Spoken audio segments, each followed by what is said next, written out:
Hey, Jonathan. Thanks for joining me today. hmm Would love for you to just to tell people who you are, what you do, and how you're involved in the church world. Sure. My name is Jonathan Ahmacher. I run a company that does fabrication and scenic design for primarily churches, but concerts, activations, all kinds of photo booths, anything people want custom built that they don't know who to call. Uh, we get that call a lot of times. Um, my intro into the church world came via Big Stuff Camps, which was a Christian camp that's in PCB, Panama City Beach, Florida. Went there as a student. It was the first time I saw a big production, um, elements, lighting, video, audio. You could feel the intensity of the room. I think I was probably 12 years old, and that was like the start of my journey of just like wanting to be in a room and an environment that gets to create or be a part of a team that gets to create moments like that. Um, but yeah, I mean that's the short of it.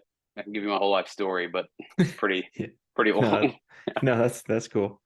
Yeah, I'm not too familiar with big stuff. I just hmm know the name. I've heard of it. Sure. hmm Um, and yeah, like what kind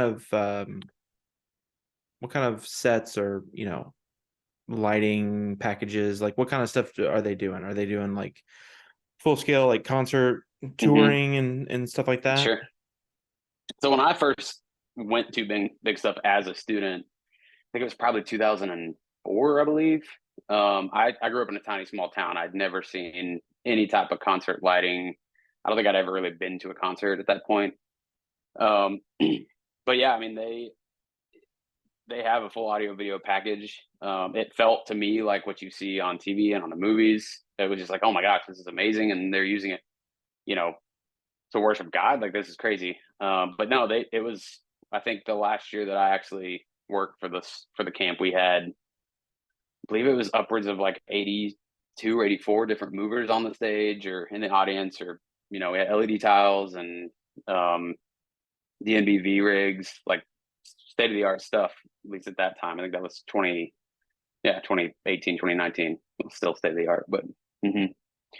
Yeah. So it was just it was an introduction to a world that I just didn't really know existed. I didn't know you could do that stuff for work. I figured it was like, 30 people in the world that did this kind of stuff. I don't know. I was from a small town, so I just, Yeah, everything was amazing to me back then. But yeah, so yeah, it was full scale production. that's awesome. So how did seeing that dovetail into fabrication and stuff like that? Did you grow up like with a welder in your hand or something, or Kind that of, kind of thing? sure. Kind of not exactly. Okay. Anybody from a small town will probably understand this, but you don't really call a plumber, you don't really call an electrician. You just your family does it yourself, or you know somebody that knows how to do that kind of stuff. So I just grew up fixing everything, with my dad, or my dad and my mom built their house when I was 9 years old, and we did, almost everything. Like my granddad framed the house because he knew a bunch of buddies that knew how to frame, and he had cat holes and back holes. We did like my granddad actually let me dig the oh gosh, it's not the septic lines, the field lines for our like Oh yeah. septic tank Hmm. system. Like when I was 8 years old, he was like, "Here, go ahead. Here's a cat hole. Go ahead and start digging."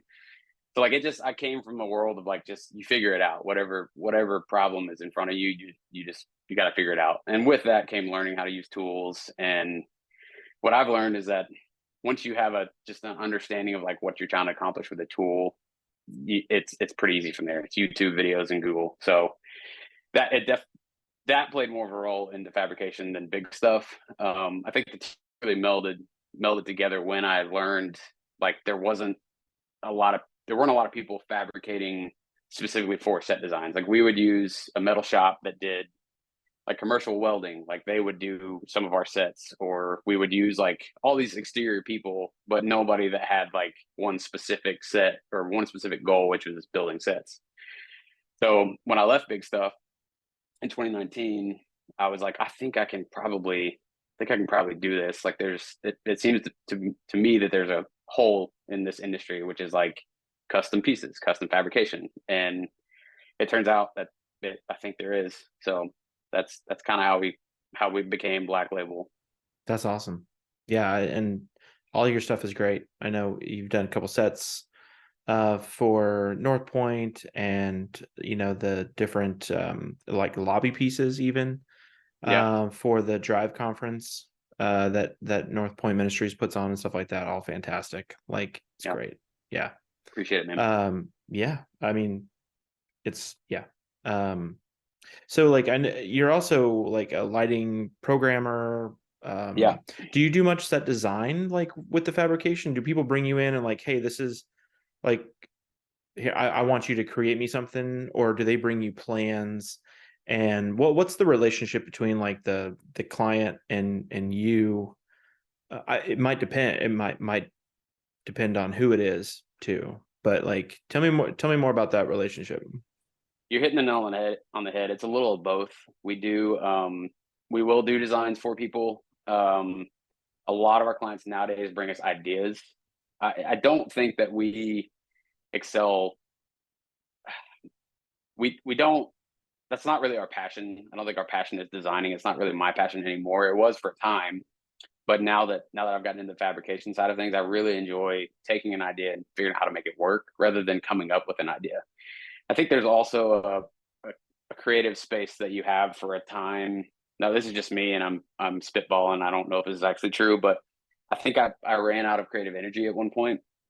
It's slowly coming back, but I was doing so many designs, designing for people for events that I ran out of ideas. Where I was just like, I don't know, just put the truss up in the air, you know. So it's been a little of both. I try to accept as much help as I can on the design front because realistically, trying to run a business and then also sit at your computer for 4 hours and come up with cool ideas doesn't really work. You know, as a business owner, I don't get a lot of free time to just sit there and ponder on what I want to do or what would be cool. It just there's a lot more.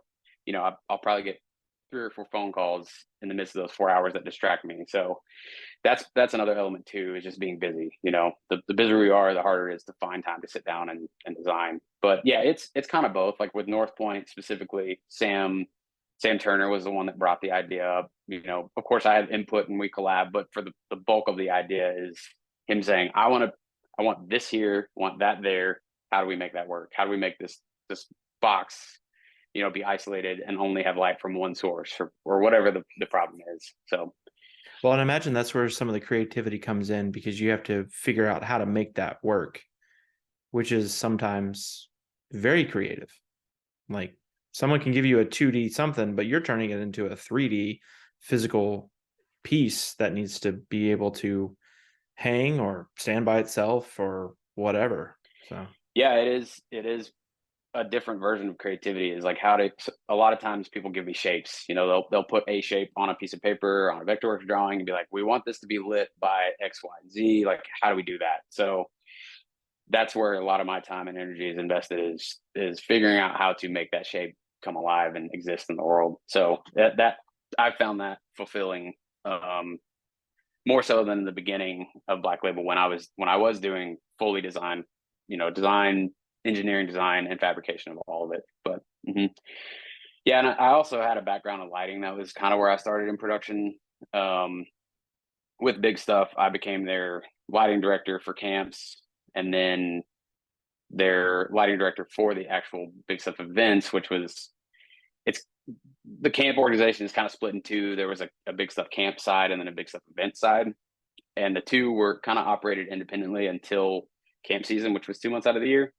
So for 10 months, we were just a production company, any other production company that did events for, you know, whoever would call and ask. And then we would come together for those 2 months, do the production for the camp, and then split again and, you know, repeat the cycle. But I project managed for Big Stuff camps and Big Stuff events, and then was the full-time lighting director for Big Stuff events. So that taught me a lot about production. You know, I learned how rigging works, how you're supposed to rig a truss, where you're supposed to choke it, all that good stuff, which has also helped me with business and with, you know, coming in and helping churches. Like, hey, I know how to do all of it because I've done all of it, from fabrication to lighting to setting up a console, programming. Even I don't do that much anymore, but even programming presets and all that kind of stuff. It just, yeah, it's been a very interesting, just learning all of it and then using all of it.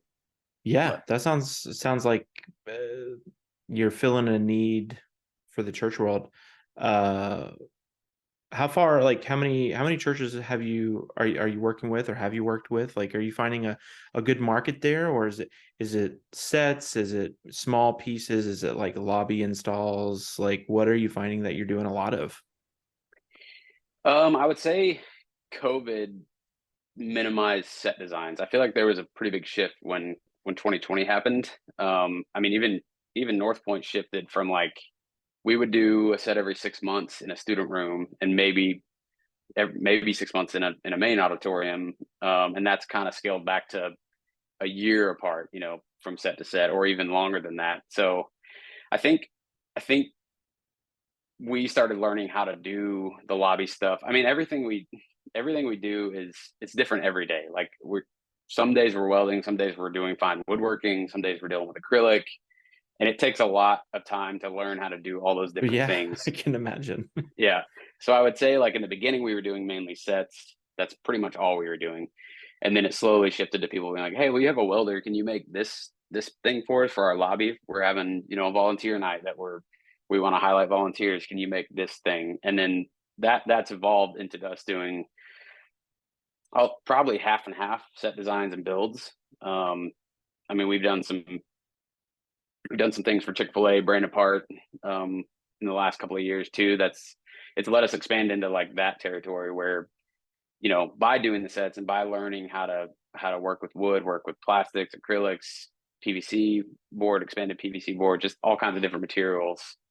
It's let us encroach into that market. So I would say it's probably 50-50 now, but because of COVID and because of our learning curve and ability to work with different materials, um, there's probably a better word for that, not materials, but I don't know, No, venues, that's what avenues. Yeah, materials, your medium, sure. whatever you want to say. Medium. That's what I was looking for. Yeah, Yeah. yeah, Different mediums. yeah. No, that's super cool. Yeah. Just all the different stuff. I mean, I know my limited theater uh background. I mean, it's very limited. I mean, they're so creative and versatile on making all the sets and stuff like that, being lightweight and being able to fly them and or move them quickly and stuff like that, which depending on the church you don't really have to do. It's more down to price for churches, really. Probably, do you run into big conversations, or how have the conversations been with, like, they come with you this idea but they only have this budget? Like, is there a lot of that, or do churches know when they're coming to you, like do they know what they're asking? I guess is what I'm saying. Not trying to disparage any church or disparage No, you no, or it's anything like it's that. it's a conversation we have a lot. That shifted too. Like in the beginning, we would have a initial design meeting, and I would come up with the world for them, and be like, "This is what we could do," and I would shoot way too high, and then they'd be like, "Well, we only have $5,000 or $4,000 to do what you want to do," which is a healthy budget for some, but not for others. And sometimes I'd be giving them like a $20,000 idea. I learned quickly to ask up front and be like, "Hey, I'm not trying to take every penny that you own, but I just need to know like what you're working with here. Like, do we have the budget to do $15,000, or do we need to scale back more towards five?" Was that received Um, well? I found that it is, and I think it's in presentation a lot. I'd like to deal in honesty, and from a business world, I don't know that that's like super typical, but I feel like in the church world, it's very accepted that everybody should be honest. We're Christians, don't We would lie. hope. We would hope. Yeah. Yeah. So I think it's a lot of me instilling trust into them. And what I used to do, and I still do sometimes, is I'll say, "What is the bottom dollar that you're willing to spend?" Like I'll say, "What's the least amount of money that you want to spend on this?" And that normally starts the conversation off in a good direction, because most people have a number. Most people have like a budget line item in their yearly budget, and I'm not trying to necessarily find that out. I'm not trying to nickel and dime and make every penny that I can, but I'm trying to be realistic and say, "Okay, what's the least amount of money you want to spend?" And sometimes they'll just say, "Well, we have X amount of dollars. We have $5,000. We have $7,500." That's typically how it goes. But I feel like framing it that way has helped people know and see that I'm not trying to take you for everything you're worth. I'm just trying to figure out where's the line here, like where do we need to be aiming at. So that has saved me a lot of time and energy drawing up things that are way too big or way too imaginative to actually pull off. But it's I feel like it's always received decently well. I've never had somebody not want to tell me a number, which is great. It I would encourage people to be honest about that too. You don't have to, if your budget is $5,000, tell them four. See what happens with that. But yeah, that's how we've worked on it. That's great. I know that that's sets and stuff like that. Now, have you, talking about sets or talking about stage, well, if there's not a physical set, stage lighting plots or design and stuff like that, have you seen any shifts there? Or people, I know a lot of churches are going towards LED walls and stuff like that. Is the church world sort of moving completely towards LED wall, or is there people doing sort of both, or like what have you guys been noticing? I feel like there is a shift towards simplicity. Um, and even in lighting plots, I feel like most people like a simple lighting plot. I mean, from a lighting perspective, for me, you could do a lot more with a simple lighting plot than you can with some crazy configuration. Straight lines are great.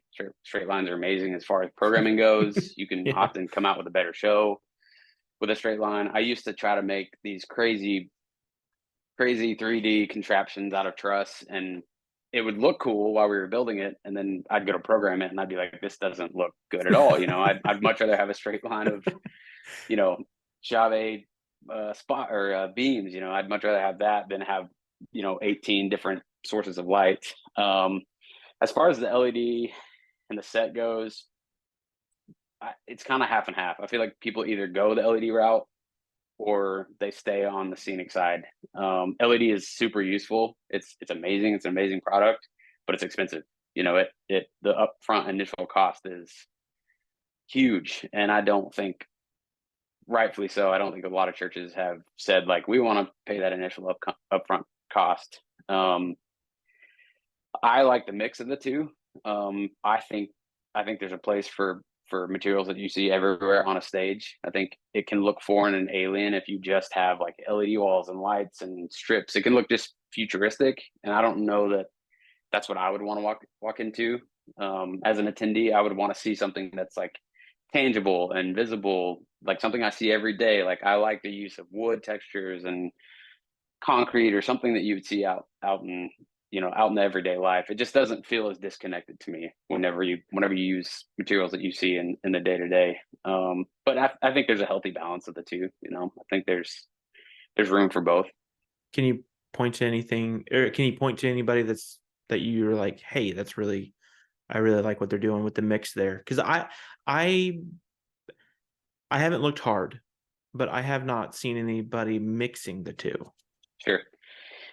Um, no is probably the short answer. Okay. I a long time ago found myself looking at Instagram pages and concerts, and just feeling like that imposter syndrome come up when I was looking at all these other crazy pages. And I realized that like my best work comes from my experience. My best work comes from, just what I feel and what I think. And honestly, nature inspires me more than anything.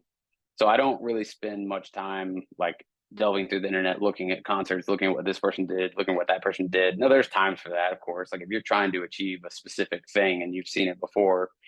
Bon Iver is a band that I love and listen to a lot. And they used, I think it was 2 years ago, they used a bunch of mirrors and a bunch of not motors, but the cable lifts.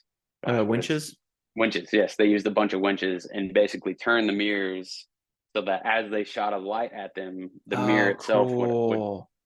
yeah. So like I wanted to achieve that look um, at a Christmas event for Brownsbridge Church up in uh, South Forsyth, Georgia, and I just looked into what they did, and I was like, how do they do that? So like there are times to do that, but for the most part, I don't really go digging through Pinterest or Instagram, and I'm not knocking that at all. That's just my process, and that's what works for me. I feel like it kept me away from like feeling like a failure all the time. it made me feel like, okay, I can have my own ideas. I don't need to mimic somebody else just to be good. I can come up with stuff that I like. So that's been my process and my personal journey. But yeah, No, that's good. I mean, I think that's an important conversation with anybody in sort of the creative field. I tend to do the same thing. Like, obviously, I like going to concerts and seeing what other people are doing, but I don't want to copy them. I don't want to. I think there's a fine line between copying and, picking out ideas. sure. Like, that's really cool. Inspiration versus recreation. Yeah, exactly. And I think sometimes the church world just straight up copies. Yeah, yeah. And Which I don't want to knock it. Like there's room for that. If you don't have somebody that's highly creative on your team, or if you're not highly creative yourself, then it makes sense. Like I think that I'm creative, but I think I'm creative in a specific avenue. Like I don't just see myself as like some masterful painter of production equipment and gear. Like I think I have bursts and I have moments that I'm like, oh my gosh, this would be amazing. But they're on a day-to-day basis. I'm just like, I don't know, what would this look like? Would this be cool? It's not I'm not Picasso painting. I'm just your everyday guy trying to figure out how to make money, do something that's cool and inviting and warm for people. I will say we I skipped over it, but North Point I do feel like does a really good job of blending some of the like technology and also materials and like tangible tactile stuff. Everything that we've done there has always been just like warm to me. Like it doesn't feel like a game show or a concert. It feels like here's something to look at. Here's something to like, we all worship differently. We all experience church and God differently. Like here's something that you can look at if you need to, or experience, but also we're not going to try to like blow your mind with our lighting system or with our LED wall. We're just we're pointing towards what's important, not necessarily trying to draw your attention in. But yeah. yeah, I guess when I think about it, it does do that. And the sort of, if there is any criticism of the sets that I say North Point's done, is that it doesn't, like, oh, it's not the newest greatest, like it's not because North Point doesn't have LED yet, LED wall. And I know for a fact that there's a lot of people that want it, and there's some good reasons for it, and there's some reasons that, like, hey, it would be really cool to do this. But I think you're right in that maybe they are skirting that line at the moment of not being showy, but there's still something attractive on stage. Sure, sure. I mean, we could get into a theological debate about it, um, but honestly, like, it's what are you trying to draw in, and what's your main goal? And I mean, I've been to a lot of churches, and I've helped with a lot of church production designs with Passion and 12 Stone, like a bunch of the Atlanta area churches, and not knocking any of them. They all do a great job. They all have their draw, but North Point's draw, I feel like, has always been North Point, like what they're preaching from the stage, how they interact with people. And I do think that the stage designs and the production value of North Point reflects that. It reflects it positively in a way that's like, we're not trying to blow your mind, but we are just trying to, give you something, something that makes you feel comfortable in the room, something to look at. I mean, I know I said that earlier, but there are people that don't really get into worship, and having something to look at and amazing colors, it's the same as the sunset. You can see God in that. And I think doing that artfully is what North Point does very well. It's not the main thing, but it is a thing that you can participate in if you want. Otherwise, you can close your eyes and raise your hands and sing your heart out. You can do whatever you Uh-huh. want. Sure. No, I really like what you just said there. I've That's a really cool concept or way to think about the lighting on stage, because typically I'm thinking of the lighting on stage as sort of reflecting or sometimes enhancing the music that's coming from stage. But you see it as more of like reflecting who God is or reflecting nature.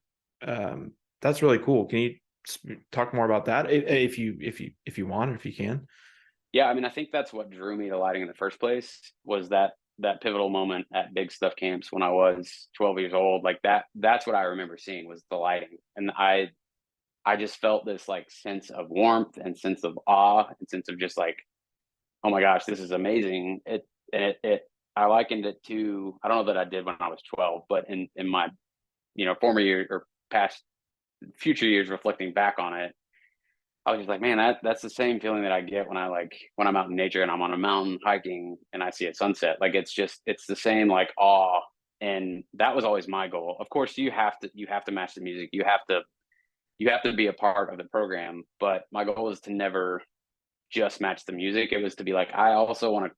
You're creating kind of a moving painting, on the stage. And it's like, how can I show beauty and color and intensity? How can I use that to also be a part of the band and be a part of God, what people are experiencing of God?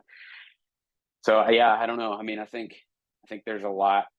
I mean, I'm partial. I'm a lighting guy, or was a lighting guy, but I think, I don't know. I just experienced a lot through the lighting at Big Stuff Camps, and always have. Even when I go to a concert nowadays, it can make or break it for me. If the lighting guy's doing too much, I'm like, just calm down. And if they're doing it right, then it just adds to the experience of, whatever you're experiencing, whether it's concert, God, church, Jesus, whatever. So, yep. Yeah, it can definitely be a distraction, 100%. But well, I mean, really any of the elements on stage can be a distraction, if the snare is too loud or if there's a wash pointed straight at your face, it's going to take you out. What when like I know you're not programming much anymore, but like, you know, all the, lighting directors or lighting programmers are faced with the same sort of questions or comments of like, oh, lights are in my eyes, this didn't match the music, this, like, how do you reconcile like your programming choices on a Thursday, listening to rehearsal tracks potentially or whatever, to like a Sunday service or Sunday morning? Yeah, that one is, it's always difficult. It's always been hard. Yeah, it's kind of like trying to explain an abstract painting. Like you can't really explain it unless you see it. And I'm saying that not having ever experienced an abstract painting in any sort of surreal way. But I feel like it's something that you have to take and use. Like if it's your boss, or if it's somebody that's above you saying like that's too fast or that's too slow, I've always just erred on the side of, I'll do whatever they say, because ultimately, like, it is not my specific individual experience. It's the experience of everybody there. So if my lights are too much, if they are in people's faces and people don't like it, then it's my job to, you know give people a welcoming, warm environment that they can experience God in. um Now, if I have a specific reason for doing a specific thing, of course I'll say like, hey, this is why I'm doing it. Can you look at it through that lens or that perspective of like, do you feel that energy in the kick drum in that moment? Like, that's why I'm doing it. But I think I generally erred on the side of just going with the flow and being amenable and acceptable to whoever and whatever. I will say I don't feel like I had a lot of that. There wasn't. I think if you're doing it well and if you're doing it right, you may not get a lot of that pushback. It all depends on the person that you're interacting with. Like, your boss may be a little more strict or a little harder on you than any of mine ever were. But if you're doing it well, if you're doing it, if you're actually feeling for the moment, rather than like just trying to. I feel like a lot of guys get wrapped up in just trying to make an amazing show. Like, they're like, let me use every bit of my knowledge to make this as crazy as I can within within whatever parameters I have. I think it's easy to get caught there too. It's just being like, well, my console can do this, so why don't I use that? Rather than saying, what does this moment need? What do I need to do here? Like, is side light better for this moment? Is blinders in people's face good for this moment? I think you can emotionally feel that connection with your lighting rig essentially, and say like, what do I need to do with this? What's too much, what's too little. Interesting. No, that's great. Did you find a difference between like programming for, big stuff, where you understood and were bought into what they're doing, versus a contracting gig? What's the difference? What's the difference there between just like coming in, 2 hours before the event programming versus like, I really like what big stuff or what this organization is doing? Do you try to take that same, philosophy that we just talked about to both places, or are they just slightly different? I feel like the more pivotal, the pendulum that it hinges on for me was always the crowd. Like, is it students? Is it middle schoolers? Because they just want it to be crazy. They just want to have a good time. Is it senior adults? Because I used to do stuff for Samaritan's Purse, and most of their crowd was 50, 60 plus, and they didn't want lights in their face at all. So I can yeah, imagine. they Yeah. would. I got yelled at a couple of times for that on those gigs. But I think that's the bigger consideration for me, or always was like, what crowd are you dealing with? Are you, if it's high schoolers, that was like my perfect slot, because high schoolers did want to be moody, but they also wanted to be crazy. Like, programming for high schoolers was always great, because you just got such a variety. When you're programming for adults, you do have to be a little more tame, a little more calm. But yeah, I mean, it would depend. A lot of times I would ask what, if I was programming and contracting for this X church, I would ask like, hey, what does your Sunday to Sunday service look like? Do you want like concert atmosphere? Do you want worshipful, soft tones? Like, what are you looking for from me? And then that would always, or typically, answer the question pretty well for me. Is like, okay, cool. Well, they used to a couple Colorado ones pointed at the band. They want everything they can get out of whatever they're renting from us. So let's give them the full bore. But also artfully. I always tried to be as tasteful as possible. Even if it's programming a Drake song, it's still fun to be tasteful and artful with Yeah, it. that's cool. Yeah, Mhm. that's awesome. Um, with the, I know you've contracted quite a bit with different churches and stuff like that. Um, do you have any advice for contractors, lighting contractors, or people that are like, hey, we really come design us a set, or something in those lines? Do you have any advice for people that are in that world right Absolutely. now? Yeah, one of my friends, Chris Coleman, said it best. He was like, "You need three things to live." He was talking about specifically the music industry and playing instruments, but it applies here as well. He said you need three things to succeed, or two of three things to succeed. You need to be on time, know what you're doing, or be a good hang.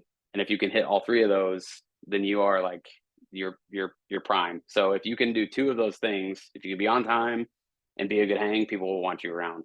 If you can be on time and know what you're doing really well, people will want you around. If you do all three, you're going to succeed, because ultimately, when you're contracting, sometimes you're living with these people for a week, and you want to be an amenable person that can ebb and flow and hang out and have a good time. But you also want to know what you're doing. I mean, don't fake it till you make it. That is, in the production world, that does not work. If you don't know, say you don't know.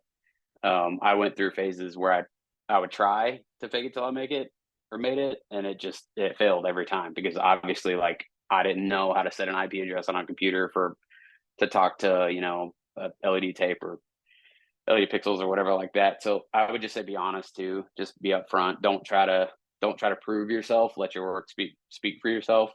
Just be honest about what you do and don't know, and if you need help, ask, because most people, I've contracted for a couple different companies in Atlanta, and gone all over the US contracting for churches or corporate events or concerts or whatever, and most everybody I've met they're awesome. Like there's not very many people that are out to get you. You are a team. You are the audio guys. Even if you're having problems, a lot of times audio guys would help me, or vice versa. If I was done with my lighting rig, I'd get it up and out. So just be a nice person, be honest about what you know and what you don't. And yeah, just try to hit those three things on time, good hang, know what you do. That's really cool. Is that who you look for? I know you work with, your company works with contractors for all the set design or fabrication and stuff. Is that what you're looking for too? Yeah, I mean, honestly, I don't even knowing what you're doing is probably pretty low on my list. We try to build a company based around just work is life and life is work. And I feel that if you can't get along with the people that you work with, then you probably are doing something wrong. Like my whole goal with Black Label has been just to have a good time and achieve a goal, and in that order. Like if we're not having a good time, we're probably not going to achieve the goal that we want to do. Nobody wants to have a bad time at work. It's the bulk of your life. So why make it a miserable time? So I look for people that are willing to work hard, but also are willing to cut up and have a good time, and take things lightly and bust it when they need to, and relax when we have a little bit of time, all that kind of stuff. But and the knowledge thing, it's such a specific area. Like there's not a college degree that can give you everything that you need to work at Black Label. You could be a master welder, but if you don't know anything about woodworking, then you wouldn't fit. So I look for people that are just willing to learn, whatever I throw at them. Mm-hmm. And then I see that as my job to teach them, say like, hey, here's how you use a welder. Here's how you use a table saw. Here's what a router does, whatever we're using that week. Mm-hmm. Yeah, it's that I don't know, phrase or whatever. You can always train skills, but it's character or the good hang that you're looking for. You hire for that, and then you can train skills, stuff like that. That's really cool. I've not seen much of your fine woodworking. I'd be interested to see sure. that stuff. There's not a lot of it, but it is a part. It is a part of it for sure. Yeah, that's super cool. Yeah, so just to wrap everything up, is there anything that, like, I don't know, you'd tell Jonathan Ahmacher 5 years ago or 10 years ago for set or lighting, to like, hey, don't do this or start doing this, or like what would you say to people coming up or yourself 5 years ago? What I would have told Jonathan early on was that, sorry, there's a fly in here. I would have said, you don't know it all, be open to learning from people. Go with your gut. That's a big one. I feel like all of the right choices I've made in my life are going based on gut, whether that's morale issues or, whether I should or shouldn't start a business. My gut has always been the most honest to me, more than anybody that I know. And then I guess just Google it. Every time I went through a phase where if I had a question, I would Google it. I would be like, where did DMX stem from? Why is DMX 512 channels? Why is it not 520? Why is power? How does power work? Why is 208 different than 120? Like everything, I would either ask somebody, and if they didn't give me an answer that was suitable or didn't feel like was extensive enough, I would Google it and just try to figure out the basis. A big one too is what I've learned, for me at least, is if I can understand the basic principles of something, it helps me understand the big picture. So one of the first things I teach my guys when we do set designs is why and how DMX works, why there's 512 channels, why there's, what makes a universe. And as soon as they understand, like, oh, each light picks up on one channel and is passing the whole, like, it clicks every time I explain, like, here's what DMX is. And that builds a basis for everything else. Because, when you're telling somebody, address these 20 lights, 19 channels apart, they're like, I don't know, why am I doing this? But if you tell them like this light's listening to 1 through 19, this one's listening to 20 through 39, it clicks and they're like, oh, okay, cool, I got it. So start from the basics, whatever it is, like learn how computers work, learn how, you don't have to have like a all encompassing knowledge, but just understand the basic principles of power and rigging and loads and metal and why is hardened steel, stronger than mild steel. Just be interested in everything that you're doing. And if you're not, find something you are interested in. Not saying get out of production, but find what interests you in that field and then aim at it. So Yeah. I mean, nowadays production is involved in every aspect. I mean, it just, there's a lot of technology. yep. But even, now we're moving into more of the computer world and stuff like that. So I know for me that's something that I've been trying to focus on, is learning more networking and stuff like that, which Yeah, I'm terrible at. it's hard. Yeah, But me too, honestly. it's somewhere we're headed that way. So we gotta learn it. Cool. Yep, we do. That's awesome. Well, and one thing that stuck out to me, I mean, like you're you're teaching your guys, what a DMX universe is like. So they really don't need to come with any, they really just need to come, willing to work and willing to learn. Yep, that's it. Truthfully, everybody that I've hired minus one for contracting has been some kind of a friend. It's been a friend or a friend of a friend, and like I don't know if it's sustainable or not. It's sustained us for 4.5, 5 years at this point. But like people say, don't work with your friends, but for us, it hasn't been the case. All of us are friends, and we have days that we fight and get annoyed with each other, and need to go have a conversation. But if that kind of goes back to what I was saying earlier about like your work should reflect your life. Like you should treat people at work the same way you treat people outside of work. And I feel like we've done that, and we've caught some kind of a flow where we can do that. Like everybody knows what's going on with Jimmy on a Tuesday night. They know that he just had a late night, he came in from a gig, whatever the situation, he just had a family member pass away. It's all the same thing. The whole, well, I don't know what's there's an Apple TV show where I forget his name and I forget the name of the TV show, but basically he goes into work and he doesn't remember his work day at work. Severance. Yeah, Severance. That's it. Yeah, I've not seen it, but I've heard about it. Yeah, sure. I feel like that is a expansion on that. Like basically he remembers what happens at home only at home. When he goes into work, he only remembers what happens at work and doesn't know his other life. And I feel like that's kind of like what we're taught is like keep them separate, keep them, divide them up. And I understand the reasoning behind that, and I understand that not all companies and corporations can do that, but I also just highly disagree with it. I feel like if I can be their friend, I should also be able to be their boss and vice versa. I work for some of my friends too, and it's great. So I think your work should, reflect your life in some capacity. that's awesome. That's really, really cool. Thanks for sitting and talking. This has been great. Do you mind sharing where people can reach you if they want to reach out for sets or whatever, get something fabricated? Yeah. So the best way to reach me would be my email address.